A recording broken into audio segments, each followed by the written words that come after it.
আসলে কি বলুন তো, আমি আপনি চাইলেই তো আর কোনো মামলায় অপরাধীর শাস্তি হয়ে যাবে না।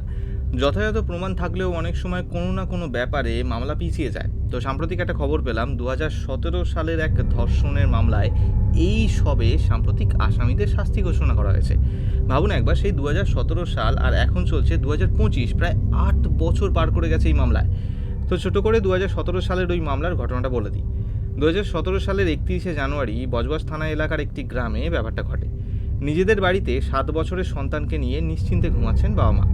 রাত ১১টা বেজে ৪৫ মিনিট আচমকা বাড়ির দরজা ভেঙে ৪ জন বাড়িতে প্রবেশ করে। তাদের নাম যথাক্রমে পরে সামনে আসে: শেখ রামজান, ধনু শেখ, আব্দুল হামিদ মোল্লা এবং ইমাম।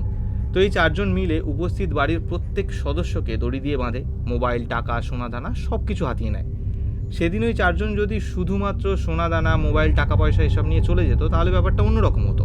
এরপর ওই ৪ জন মিলে বাড়ির ওই মহিলাকে বাড়ির বারান্দায় নিয়ে গিয়ে একের পর এক ধর্ষণ করে। শুধু ভাবুন একবার, তার স্বামী এবং সন্তানকে বেঁধে রেখে তাদের সামনে পুরো ঘটনাটা ঘটছে। যাই হোক, সেই মামলা আজ এতদিন ধরে চলছিল, প্রায় ৮ বছর ধরে চলছিল এই মামলা। পুলিশ যদিও আগেই লুট হওয়া জিনিসপত্র উদ্ধার করেছিল, এর মাঝে আবার ওই ৪ জনের মধ্যে একজনের আবার মৃত্যু হয় এবং বাকি ৩ জনের যাবজ্জীবন কারাদণ্ডে সাজা ঘোষণা হয়।